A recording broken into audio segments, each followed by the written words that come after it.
So ಹಾಗೆ ಹೇಳ್ದಂಗೆ ಅವ್ರ ಹತ್ರ ಲ್ಯಾಂಡ್ ಇರಬೇಕು, okay own or lease whatever it is, right licenses ಮಾಡಿಸ್ಬೇಕು. ಓಕೆ ಪೊಲ್ಯೂಷನ್ ಕಂಟ್ರೋಲ್ ಬೋರ್ಡ್ ಇಂದ ಆಗಿರ್ಬೋದು, KEB ಇಂದ ಇರ್ಬೋದು ಅಂತ ಅಂದ್ಬಿಟ್ಟು ಕಂಪ್ಲೀಟ್ ಇದೆ. ಅದನ್ನ ನೀವು ಪಡಿಬೇಕು ಅಂತಂದ್ರೆ ಈ ಪಾಡ್ಕಾಸ್ಟ್ ನ ನೀವು ನೋಡ್ಬೇಕು. ಸೂಪರ್. ಸೊ ಐ ಥಿಂಕ್ ಇದಕ್ಕಿಂತ ಇನ್ನೊಂದು ವ್ಯಾಲ್ಯೂಬಲ್ ಇನ್ಸೈಟ್ಸ್ ನೆಸೆಸಿಟಿ ಇಲ್ಲ ಅಂತ ಅನ್ಸುತ್ತೆ. ಇದನ್ನು ಫಾಲೋ ಮಾಡಿದ್ರೆ 100% ಅವ್ರು ಸೆಟಪ್ ಮಾಡ್ಬೋದು. ಆ್ಯಂಡ್ ಒಂದು ಇಂಟ್ರೆಸ್ಟಿಂಗ್ ಕ್ವೆಶನ್ ನನಗೆ ಶುರು ಮಾಡಿದಾಗಿಂದ ತಲೆಯಲ್ಲಿ ಓಡ್ತಾ ಇತ್ತು. ಸಾವಿರಾರು ರೂಪಾಯಿ ಅವ್ರ ಲಕ್ಷಾಂತರ ರೂಪಾಯಿ ಟರ್ನ್ ಓವರ್ಸ್ ಎಲ್ಲ ನಡೀತಾ ಇರುತ್ತೆ.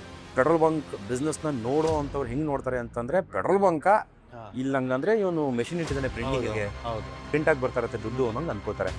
ಫ್ಯೂಲ್ ಆಗ್ತಿರುವಾಗ ಫೋನಲ್ಲಿ ಮಾತಾಡುವಂಥದ್ದು, ಇಗ್ನಿಷನಲ್ಲೇ ಇಟ್ಕೊಂಡು ಕಾರಲ್ಲಿ ಸಿಗರೇಟ್ ಸೇದಕ್ಕೆ ಹೋಗೋದು, ಮೋಸ ಅನ್ನೋವಂಥದ್ದು ಎಲ್ಲಿಂದ ಎಲ್ಲಿವರೆಗೂ ಗೆಲ್ತೀರ ಇಲ್ಲ ಸೋಲ್ತೀಯ, ಗೆದ್ರೆ ಮುಂದುವರಿತೀಯ, ಸೋತ್ರೆ ಪಾಠ ಕಲಿ.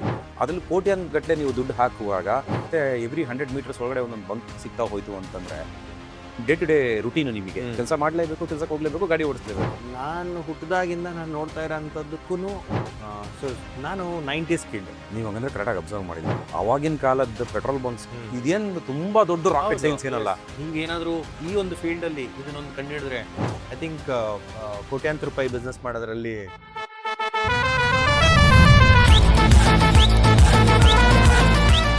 ಸೊ ಇಲ್ಲಿವರೆಗೂ ತುಂಬಾ ಇಂಟ್ರೆಸ್ಟಿಂಗ್ ಆಗಿ ಹೇಳಿದ್ರಿ ಸರ್, ನಿಮ್ಮೊಂದು ಎಕ್ಸ್ಪೀರಿಯನ್ಸ್, ನಿಮ್ಮೊಂದು ಜರ್ನಿ. ಸೊ ಎಷ್ಟು ಪೆಟ್ರೋಲ್ ಬಂಕ್ ಶೆಲ್ಲಲ್ಲಿ ಹ್ಯಾಂಡಲ್ ಮಾಡ್ತಾ ಇದ್ರಿ?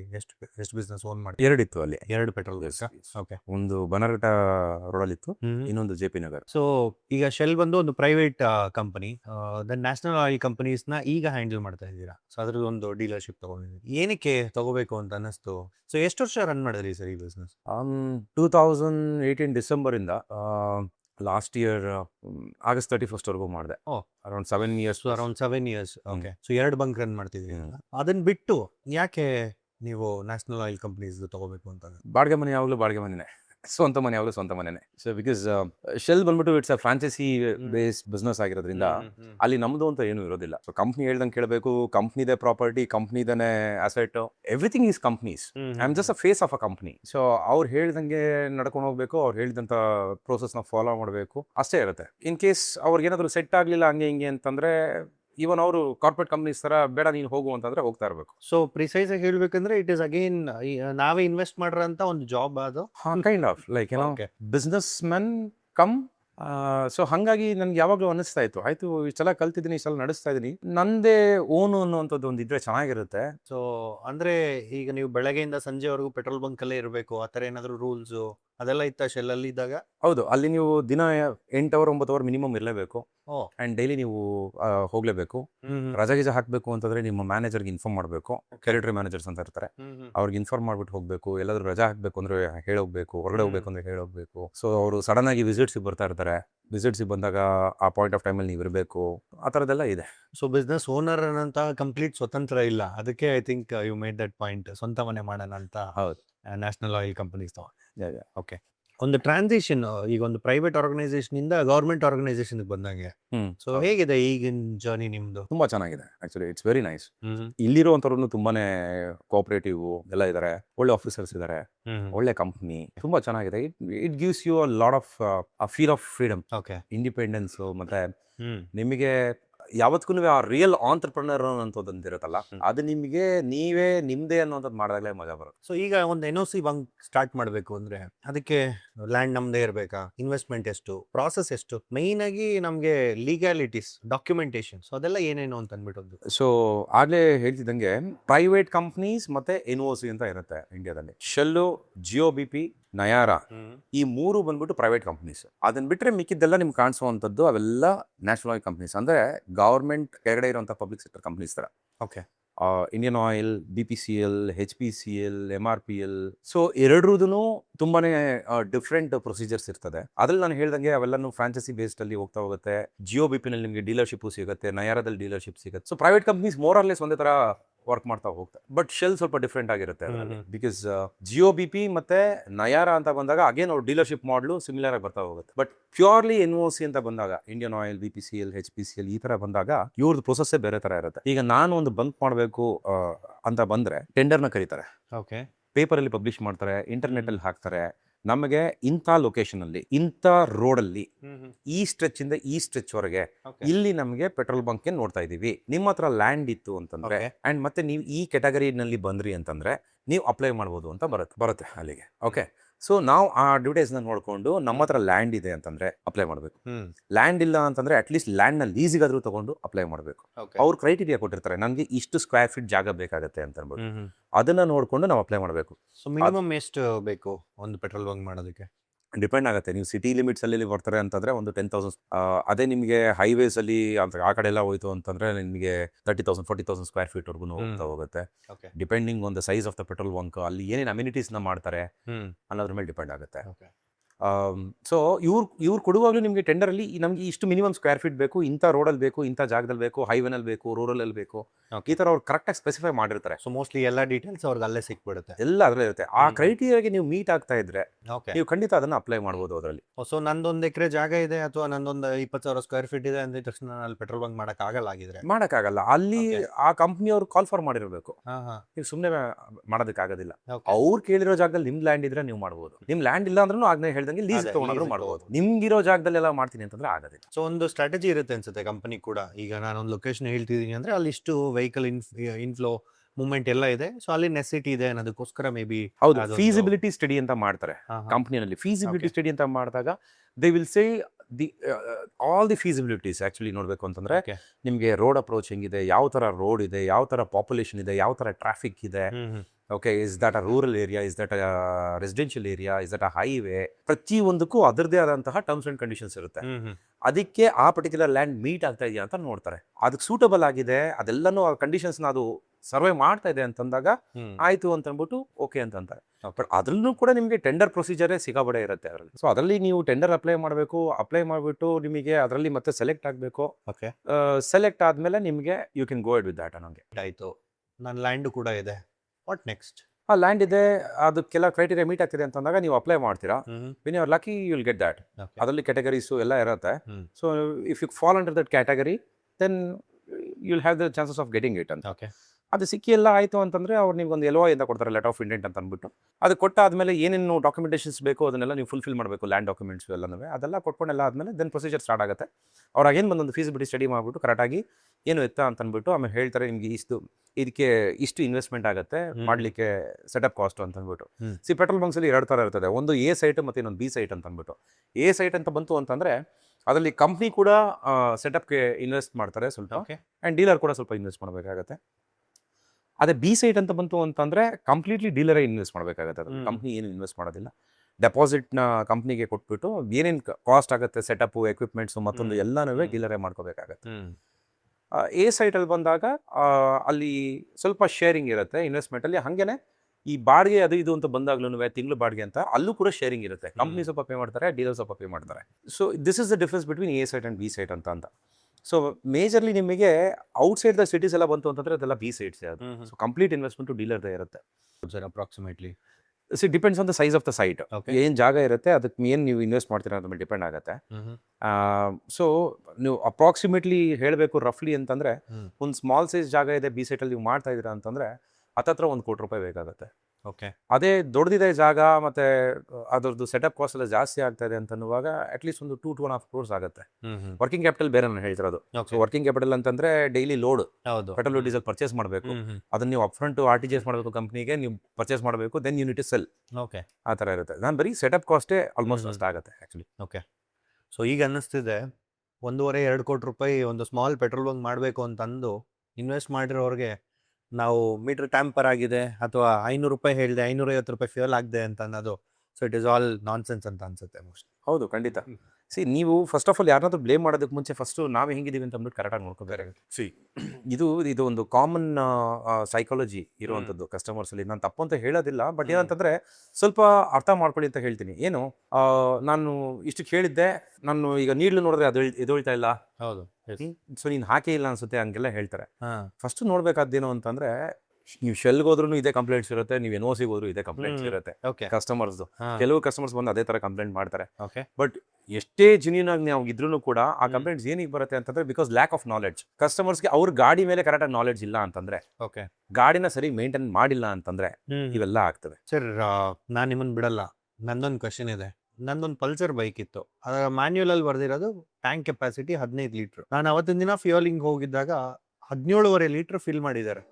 ಸೊ ಇದಕ್ಕೆ ಏನಂತೀರಾ? ನಾನಂತೂ ಖಾಲಿ ಟ್ಯಾಂಕಲ್ಲಿ ಹೋಗಿಲ್ಲ, ಗಾಡಿ ತಳ್ಕೊಂಡಂತೂ ಹೋಗಿಲ್ಲ ಅಲ್ವಾ? ಸೊ ಒಂದಷ್ಟಾದ್ರೂ ಫ್ಯೂಯಲ್ ಇದ್ದೇ ಇರುತ್ತೆ. 15 ಲೀಟರ್ ಬರ್ದಿದ್ದಾರೆ, 17.5 ಲೀಟರ್ ಫಿಲ್ ಆಗಿದೆ. ಹೇಗಿದು? ಯಾವಾಗಲೂ ನಿಮಗೆ ಗಾಡಿಗಳನ್ನ ಪರ್ಚೇಸ್ ಮಾಡಿದಾಗ ಗಾಡಿ ಮ್ಯಾನ್ಯುಯಲ್ ಅಲ್ಲಿ ನಿಮಗೆ ಆ ಟ್ಯಾಂಕ್ ಫಿಲ್ ಕೆಪಾಸಿಟಿ ಇಷ್ಟು ಅಂತ ಅಂದ್ಬಿಟ್ಟು ಅವ್ರು ಕೊಟ್ಟಿರ್ತಾರೆ. ಕರೆಕ್ಟ್. ಈಗ ಒಂದು ಫಾರ್ ಎಕ್ಸಾಂಪಲ್ 15 ಲೀಟರ್ ಕೊಟ್ಟಿದ್ದ ಅಂತ ಇಟ್ಕೊಳ್ಳಿ, there will always be a buffer capacity in the tank. ಟೀಕೆ. ಆ ಬಫರ್ ಕೆಪಾಸಿಟಿ ಏನಕ್ಕೆ ಕೊಟ್ಟಿರ್ತಾರೆ ಯಾವಾಗ್ಲೂ ಅಂತಂದ್ರೆ, tank has to breathe, tank ಉಸಿರಾಡಬೇಕು ಅನ್ನೋ ಕಾರಣಕ್ಕೆ. ಬಿಕಾಸ್ ಪೆಟ್ರೋಲ್ ಈಸ್ ಲೈಕ್ ಕೊಬ್ಬರಿ ಎಣ್ಣೆ, ಕೋಕೋನಟ್ ಆಯಿಲ್. ಓಕೆನಾ? ಅದು ನಿಮಗೆ ವಿಂಟರ್ ಅಲ್ಲಿ ಕಾಂಟ್ರಾಸ್ಟ್ ಆಗುತ್ತೆ, ಸಮ್ಮರ್ ಅಲ್ಲಿ ಎಕ್ಸ್ಪ್ಯಾಂಡ್ ಆಗುತ್ತೆ. ಸೊ ನೀವೀಗ ಫುಲ್ ಟ್ಯಾಂಕ್ ಮಾಡಿಸಿದ್ರೆ 15 ಲೀಟರ್ ಅಂತ ಇಟ್ಕೊಳ್ಳಿ, ಬೇಸಿಗೆ ಕಾಲ. ಸೊ ಅವಾಗ ಏನಾಗುತ್ತೆ, ಎಕ್ಸ್ಪ್ಯಾಂಡ್ ಆದಾಗ ಜಾಗ ಬೇಕಲ್ಲ ಓಡಾಡೋದಕ್ಕೆ. So that buffer capacity will be there all the time. Okay. ಅದನ್ನೇ ನೀವು OEM ಹಂಗೆ ಕೊಟ್ಬಿಟ್ಟ ಅಂತಾರೆ, ನೀವು 17 ಲೀಟರ್ ತುಂಬಿಸಿಡ್ತೀರಾ. ಓಕೆ. ಹಾಗಾಗಿ ಯಾವಾಗಲೂ ಅದು ಬಫರ್ ಕೆಪಾಸಿಟಿ ಅಂತ ಇದ್ದೇ ಇರುತ್ತೆ. ಸೊ ನಾವು ಅದನ್ನ ಈಗ ಯಾವಾಗ ಆಟೋ ಕಟ್ ಆಫ್ ಆಗುತ್ತೆ ಗನ್ನು, ಅಂದ್ರೆ ಯಾವಾಗ ಫ್ಯೂಯಲ್ ಬಂದು ಗನ್ ಸೆನ್ಸರ್ ಟಚ್ ಆಯ್ತು ಅವಾಗ ಫ್ಯೂಯಲ್ ಆಟೋ ಕಟ್ ಆಫ್ ಆಗುತ್ತೆ. ಅದಾದ್ಮೇಲೆ ಗ್ಯಾಪ್ ಇರುತ್ತೆ. ಅದಾದ್ಮೇಲೆ ನಾವು ಟಾಪ್ ಅಪ್ ಅಂತ ಹೇಳ್ತೀವಿ. ನೀವು ಕಸ್ಟಮರ್ಸ್ ಟಾಪ್ ಅಪ್ ಮಾಡಿ ಅಂತ ಹೇಳ್ತೀರಾ, ಫುಲ್ ಟ್ಯಾಂಕ್ ಮಾಡೋ ಟಾಪ್ ಅಪ್ ಅಂತ. ತುಂಬಿಸ್ತಾ ಹೋಗಿ ತುದಿಗೆ ಬಂದು ಕುತ್ತಿಗೆ ಬಂದು ನಿಂತಾಗ ನಿಲ್ಲಿಸ್ತೀವಿ. ಸೊ ಅಲ್ಲಿ ನಿಮ್ಗೆ ಎಕ್ಸ್ಟ್ರಾ ಸ್ಪೇಸ್ ಇದ್ದೇ ಇರುತ್ತೆ, ಅಲ್ಲಿ ತುಂಬಿಕೊಳ್ಳುತ್ತೆ.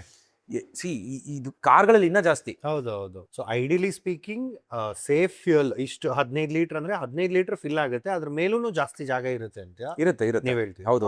ನಾನೇ ಎಷ್ಟೋ ಜನ ಟ್ಯಾಕ್ಸಿ ಅವರಿಗೆ ನಾನು ಎಜುಕೇಟ್ ಮಾಡ್ತಾ ಇದ್ದೆ. ಅವ್ರು ಹೆಂಗೆ ಅಂತಂದ್ರೆ ಫುಲ್ ಟ್ಯಾಂಕ್ ತುಂಬಿಸ್ಕೊಂಡು ಅಂದ್ಬಿಟ್ಟು ಅಲ್ಲಾಡ್ತಾರೆ ಗಾಡಿ. ಅದು ಹೌದಾ? ಅದು ಅಲ್ಲಾಡ್ಸಿ ಕುತ್ತಿಗೆವರೆಗೂ ತುಂಬಿಸ್ಬಿಡ್ತಾರೆ. ಅದು ಇನ್ನೇನು ವಾಂತಿ ಮಾಡ್ಬೇಕಷ್ಟೇ ಗಾಡಿ, ಇನ್ನೇನು ಇಲ್ಲ. ನಾನು ಅವ್ರಿಗೆ ಹೇಳಿದೆ, ನೀವೆಲ್ಲಿದ್ದೀರಾ ನೀವು? You are in India and especially now you are in Bangalore. ನೀವು ಹಿಂದೆ ಎಲ್ಲಿಗೆ ಹೋಗ್ತೀಯಾ ಮಾರಾಯ? ತಮಿಳ್ನಾಡಿಗೆ ಹೋಗ್ತೀಯಾ? ಆಂಧ್ರಾಗ ಹೋಗ್ತೀಯಾ? 100 ಪೆಟ್ರೋಲ್ ಬಂಕ್ ಸಿಗ್ತವೆ ನಿನ್ಗೆ. ಯಾಕೆ ಹಿಂಸೆ ಕೊಡ್ತೀಯ ಅದೇ ಗಾಡಿಗೆ? ಅಂಡ್ ನೆಕ್ಸ್ಟ್ ಸಮ್ಮರ್ ಅಲ್ಲಿ ಬಂತು ಅಂತಂದ್ರೆ ನೀನ್ ಅಷ್ಟು ತುಂಬಿಸಿದ್ಯಾ ಅಂದ್ರೆ ಗಾಡಿ ಎಕ್ಸ್ಪ್ಯಾಂಡ್ ಆಗೋದಕ್ಕೆ ಜಾಗ ಇಲ್ಲ. ಆ ಟೈಮಲ್ಲಿ ಟ್ಯಾಂಕ್ ಮೇ ಬರ್ಸ್ಟ್ ಔಟ್. ಯಾಕೆ ರಿಸ್ಕ್ ತಗೋತೀಯ ಅಂತ ಅಷ್ಟು ಹೇಳ್ತೀವಿ. ಕೆಲವರು ಅರ್ಥ ಮಾಡ್ಕೊತಾರೆ, ಕೆಲವು ನಾ ಹೇಳ್ತೀನಿ ಸರ್ ಏನ್ ಪಾಯಿಂಟ್ ಅಂತ ಅಂದ್ಬಿಟ್ಟು. ಅಲ್ಲಿ ಪೆಟ್ರೋಲ್ ಬಂಕ್ ಓನರ್ ಆಗಿ ನೀವು ಗಮನಿಸಿದಿರೋ ಇಲ್ವೋ, ಈಗ ನಾವು ಬೆಂಗಳೂರಲ್ಲಿ ಇದೀವಿ. ಸೊ ಈ ಕಡೆ ಒಂದು 30 ಕಿಲೋಮೀಟರ್ ಹೋದ್ರೆ ತಮಿಳ್ನಾಡು, ಈ ಕಡೆ ಒಂದು 150 ಕಿಲೋಮೀಟರ್ ಹೋದ್ರೆ ಆಂಧ್ರ. ಓಕೆನಾ? ಸೊ ಕರ್ನಾಟಕಕ್ಕೂ ಮತ್ತೆ ಆಂಧ್ರಗೂ ತಮಿಳ್ನಾಡಿಗೂ ಪೆಟ್ರೋಲ್ ಡೀಸೆಲ್ ಪ್ರೈಸಸ್ ಜಾಸ್ತಿ ಇರುತ್ತೆ. ಸೊ ಅಲ್ಲೊಂದ್ ₹3 ಕಮ್ಮಿ ಇರುತ್ತೆ, ಅಥವಾ ಇಲ್ಲೊಂದ್ ₹3 ಕಮ್ಮಿ ಇದೆ, ಅಲ್ಲೊಂದ್ ₹3 ಜಾಸ್ತಿ ಇದೆ. ಅದನ್ನ ಉಳಿಸೋದಕ್ಕೆ ಅಷ್ಟೊಂದು ಅಲ್ಲಾಡ್ಸಿ ಪೆಟ್ರೋಲ್ ಫಿಲ್ ಮಾಡ್ತಾರೆ ಮೋಸ್ಟ್ಲಿ. ಅದು ಹೆಂಗೆ ಅಂದ್ರೆ, ಕೆಲವು ಸಲ ಜನ ನಲ್ಲಿ ಹೋಗೋದನ್ನ ಹಿಡಿತಾ ಇರ್ತಾರೆ, ಬಾಗ್ಲಲ್ಲಿ ಹೋಗೋದು ಬಿಟ್ಬಿಡ್ತಾ ಇರ್ತಾರೆ. ಇಲ್ಲಿಂದ ತಮಿಳ್ನಾಡಿಗೆ ₹1,000 ಖರ್ಚು ಮಾಡ್ಕೊಂಡು ಹೋಗ್ತಾರೆ. ಅಲ್ಲಿಗೆ ಹೋಗ್ಬಿಟ್ಟು ಒಂದು ಫಾರ್ ಎಕ್ಸಾಂಪಲ್ ಒಂದು 30 ಲೀಟರ್ ಹಾಕ್ಸ್ಕೋಬೇಕು ಅಂತ ಇಟ್ಕೊಳ್ಳಿ, ₹3 ಜಾಸ್ತಿ ಇರ್ಲಿ, ಎಷ್ಟ್ರಿ ಹೋಯ್ತು? ₹90. ₹100 ಉಳಿಸೋದಿಕ್ಕೆ ಇಷ್ಟೆಲ್ಲ ಸರ್ಕಾಸ. ಅದು ₹1,000 ಹೋಗಿರುತ್ತೆ. ಇದನ್ನ ಯಾರು ಅರ್ಥ ಮಾಡ್ಕೊಂಡು, ಯಾವಾಗ್ಲೂ ಹಂಗೆ ಅಲ್ವಾ? ಏನೋ ಪೆಟ್ರೋಲ್ ಪ್ರೈಸ್ ಡೀಸೆಲ್ ಪ್ರೈಸ್ ಜಾಸ್ತಿ ಆಗೋಗ್ತಿದ್ದಾರೆ, ಒಂದು ಬೈಕ್ ಫುಲ್ ನೀವು ತುಂಬಿಸಿದ್ರೆ ದ ಮ್ಯಾಕ್ಸಿಮಮ್ 15 ಲೀಟರ್ ಅಂತ. 15 ಲೀಟರ್ ₹2 ಜಾಸ್ತಿ ಆದ್ರೆ ₹30. ಇವತ್ತು ಒಂದು ಸಿಗರೇಟ್ ಬೆಲೆ. ಕರೆಕ್ಟಾ? ಅದೇ ಒಂದ್ ಕಾರ್ ಹೋಗಿ ತುಂಬಿಸ್ಕೋತೀರಾ, ಒಂದ್ 10 ಲೀಟರ್ 20 ಲೀಟರ್ 30 ಲೀಟರ್ ತುಂಬಿಸ್ತೀರಾ ಅಂತ ಇಟ್ಕೊಳ್ಳಿ, ಅಲ್ಲಿ ಒಂದ್ ₹100. ಕರೆಕ್ಟಾ? ಇವತ್ತು ₹100 ಒಂದ್ ಮಸಾಲೆ ದೋಸೆ ಬೆಲೆ. ಇದಿಷ್ಟು ಉಳಿಸ್ಬಿಟ್ಟು ಏನ್ ಮಾಡ್ತೀರಾ ಇವಾಗ? ಹೌದು. ಅಂಡ್ ಅದಕ್ಕೆ ಗಂಟೆಗಟ್ಲೆ ಕ್ಯೂ ಅಲ್ಲಿ ನಿಂತ್ಕೊಂಡು, ಅಲ್ಲೆಲ್ಲೋ 1.5 ಕಿಲೋಮೀಟರ್ ಇಂದ ಬರ್ತಾ ಇರುತ್ತೆ ಕ್ಯೂ ಅದು. ಸೊ ಅದ್ರಲ್ಲಿ ಬಂದು ನಿಂತ್ಕೊಂಡು ಆ ₹2 ಉಳಿಸಿ ಏನ್ ಸಾಧನೆ ಮಾಡ್ತೀವೋ ದೇವರಾಣೆ ಗೊತ್ತಿಲ್ಲ. ಮುಂಚೆಯಿಂದ ಬಂದಿರುವಂತ ಮೈಂಡ್ ಸೆಟ್ ಅದಂಗೆ. ಜಾಸ್ತಿ ಆಗ್ತಾ ಹೋಗಿ ನಿಂತ್ಕೊಂಡ್ಬಿಡೋಣ. ಸೊ ಸರ್, ನೋಡ್ತಾ ಇರೋಂತ ನಮ್ಮ ವೀಕ್ಷಕರಿಗೆ ಒಂದು ಪೆಟ್ರೋಲ್ ಬಂಕ್ ಸೆಟಪ್ ಮಾಡ್ಬೇಕಂದ್ರೆ ABC ಅಂತ A to Z ಅಂತ ಏನಾದ್ರು ಇದ್ರೆ, ಸೊ ಹಾಗೆ ಹೇಳ್ದಂಗೆ ಅವ್ರ ಹತ್ರ ಲ್ಯಾಂಡ್ ಇರಬೇಕು, own or lease whatever it is, ಮತ್ತೆ ಆ ಕ್ಯಾಟಗರಿನಲ್ಲಿ ಫಾಲ್ ಆಗಬೇಕು, ಆ ಲೊಕೇಶನ್ ಅಲ್ಲಿ ಅವ್ರು ಸಿಗಬೇಕು, ಆ ಕ್ರೈಟೀರಿಯಾ ಆಗುತ್ತೆ. ಅದಾದ್ಮೇಲೆ ದುಡ್ಡಿರಬೇಕು ಇನ್ವೆಸ್ಟ್ ಮಾಡೋದಕ್ಕೆ. ಅದಾದ್ಮೇಲೆ ಸೆಟಪ್ ಆಗುತ್ತೆ. ಸೆಟಪ್ ಆಗ್ತಾ ಇದ್ದಂಗೆ ಲೈಸೆನ್ಸಸ್ ಮಾಡಿಸ್ಬೇಕು. ಪೊಲ್ಯೂಷನ್ ಕಂಟ್ರೋಲ್ ಬೋರ್ಡ್ ಇಂದ ಆಗಿರ್ಬೋದು, KEB ಇಂದ ಇರ್ಬೋದು, DMNOC ಇರ್ಬೋದು, PESO ಇರ್ಬೋದು, ಎವ್ರಿಥಿಂಗ್ ಈಚ್ ಅಂಡ್ ಎವ್ರಿ. ಅಲ್ಲಿ ಎಷ್ಟೊಂದು ಲೈಸೆನ್ಸಸ್ ಬೇಕಿರುತ್ತೆ, ಆ ಲೈಸೆನ್ಸಸ್ ಎಲ್ಲ ಮಾಡಿಸ್ಕೋಬೇಕು. ಮ್ಯಾನ್ ಪವರ್ನ ಹೈರ್ ಮಾಡಬೇಕು. ಕಂಪ್ಲೀಟ್ ಎಂಟೈರ್ ಸೆಟಪ್ ಆಯ್ತು ಅಂತಂದ್ರೆ ಮ್ಯಾನ್ ಪವರ್ಗೆ ಟ್ರೈನಿಂಗ್ ಕೊಟ್ಬಿಟ್ಟು ನೀವು ಬಂಕ್ನ ಸ್ಟಾರ್ಟ್ ಮಾಡಬೇಕು. ವರ್ಕಿಂಗ್ ಕ್ಯಾಪಿಟಲ್ ಹಾಕಿ ಫ್ಯೂಲ್ ತರಿಸಬೇಕು. We should start selling it. Okay sir, ಇಷ್ಟೆಲ್ಲ ನೀವೇನೋ ಮಾಡಿದೀರಾ. 8 ವರ್ಷದ ನಿಮ್ಮ ತಪಸ್ಸನ್ನ ನೀವು 1 ನಿಮಿಷದಲ್ಲಿ ಟಕ್ ಅಂತ ಹೇಳ್ಬಿಟ್ರಿ. ಸೊ ನೋಡ್ತಿರೋಂತ ನಮ್ಮ ಜನಕ್ಕೆ ಒಂದು ಮಾರ್ಗದರ್ಶನ ಅಥವಾ ಒಂದು ಗೈಡೆನ್ಸ್, ಸುಹಾಸ್ ಅವ್ರನ್ನ ಬಂದು ಮೀಟ್ ಮಾಡಿ ಆ ಒಂದು ಗೈಡೆನ್ಸ್ ಸಿಗ್ಬೋದಾ, ಅಥವಾ ಹೇಗೆ ನಾನು ಪೆಟ್ರೋಲ್ ಬಂಕ್ ಶುರು ಮಾಡಬೇಕು ಅಂತ ನೋಡ್ತಾ ಇರೋಂಥ ವೀಕ್ಷಕರಿಗೆ? ಇದ್ರ ಬಗ್ಗೆ ಮುಂಚೆನೂ ತುಂಬಾ ರೀಲ್ಸ್ ಎಲ್ಲ ಮಾಡಿದ್ದೆ. ಓಕೆ, ಅದನ್ನ ಬಿಟ್ಟು ಈಗ ಇದೊಂದು ಪಾಡ್ಕಾಸ್ಟ್ ಮಾಡಿದೀವಿ. ಬಟ್ ಸ್ಟಿಲ್ ಒಂದು ಬಿಸ್ನೆಸ್ ಬಗ್ಗೆ ನಾವು ಕುತ್ಕೊಂಡು ಮಾತಾಡ್ತೀವಿ ಅಂತಂದ್ರೆ ದಿನಗಟ್ಲೆ ಆಗ್ಬಿಡುತ್ತೆ. ಹೌದು. ಅಂಡ್ ದಿನಗಟ್ಲೆ ಮಾತಾಡಿದ್ರು ಕೂಡ ಅದ್ರಲ್ಲಿ ಎಷ್ಟೊಂದು ಬರುತ್ತೆ, ಎಷ್ಟೊಂದು ಮರ್ತು ಹೋಗುತ್ತೆ. ಸೊ ಅದಕ್ಕೆ ನಮ್ಮ ಪಾಡ್ಕಾಸ್ಟ್ ನೋಡ್ತಿರೋಂತಹ ಜನತೆಗೆ ನಾನು ಒಂದು ಗಿಫ್ಟ್ನ ಕೊಡ್ತಾ ಇದ್ದೀನಿ. ಓ ಯಾಕೆ ಒಂದು ಪೆಟ್ರೋಲ್ ಬಂಕ್ ಗೈಡ್ ಹ್ಮ್ ಅದೊಂದು ವರ್ಡ್ ಡಾಕ್ಯುಮೆಂಟ್ ನಾನು ಮಾಡಿದ್ದೀನಿ 50 ಪೇಜಸ್ ಇದೆ okay right from A to Z. ನೀವು ಹೇಗೆ ಮಾಡಬೇಕು ಏನೇನು ಮಾಡಬೇಕು ಎತ್ತ ಅಂತ ಅಂದ್ಬಿಟ್ಟು ಕಂಪ್ಲೀಟ್ ಇದೆ. ಅದನ್ನು ನೀವು ಪಡಿಬೇಕು ಅಂತಂದರೆ ಈ ಪಾಡ್ಕಾಸ್ಟ್ನ ನೀವು ನೋಡಬೇಕು, ನನ್ನ ಚಾನಲ್ನ ಸಬ್ಸ್ಕ್ರೈಬ್ ಆಗಬೇಕು. ಸಬ್ಸ್ಕ್ರೈಬ್ ಆಗಿ ನನಗೆ DM ಮಾಡಿ, ಸರ್ ನಮಗೆ ಗೈಡ್ ಕಳಿಸಿ ಅಂತ ಅಂದ್ಬಿಟ್ಟು ನಾನು ನಿಮಗೆ ಆ ಗೈಡ್ನ ಫ್ರೀಯಾಗಿ ಕಳಿಸ್ತೀನಿ. ಸೂಪರ್. ಸೊ ಐ ಥಿಂಕ್ ಇದಕ್ಕಿನ್ನ ಇನ್ನೊಂದು ವ್ಯಾಲ್ಯೂಬಲ್ ಇನ್ಸೈಟ್ಸ್ ಬಿಸ್ನೆಸ್ ಮಾಡಿರೋರಿಂದಾನೇ ಕೇಳೋಂಥದಕ್ಕಿನ್ನ ಬೇರೆ ಯಾವುದೋ ಅವ್ರಿಗೆ ನೆಸಿಟಿ ಇಲ್ಲ ಅಂತ ಅನ್ಸುತ್ತೆ. ಇದನ್ನು ಫಾಲೋ ಮಾಡಿದ್ರೆ 100% ಅವ್ರು ಸೆಟಪ್ ಮಾಡ್ಬೋದು. ಆ್ಯಂಡ್ ಒಂದು ಇಂಟ್ರೆಸ್ಟಿಂಗ್ ಕ್ವೆಶನ್ ನನಗೆ ಶುರು ಮಾಡಿದಾಗಿಂದ ತಲೆಯಲ್ಲಿ ಓಡ್ತಾ ಇತ್ತು. ಪೆಟ್ರೋಲ್ ಬಂಕ್ ನೋಡೋದಕ್ಕೆ ತುಂಬ ಫ್ಯಾನ್ಸಿಯಾಗಿ ಸಾವಿರಾರು ರೂಪಾಯಿ ಅವ್ರ ಲಕ್ಷಾಂತರ ರೂಪಾಯಿ ಟರ್ನ್ ಓವರ್ಸ್ ಎಲ್ಲ ನಡೀತಾ ಇರುತ್ತೆ. ಸೊ ಒಂದು ಲೀಟರ್ ಪೆಟ್ರೋಲ್ ಅಥವಾ ಡೀಸೆಲ್ಗೆ ಏನು ಪ್ರಾಫಿಟ್ಸ್ ಇದೆ ಸರ್?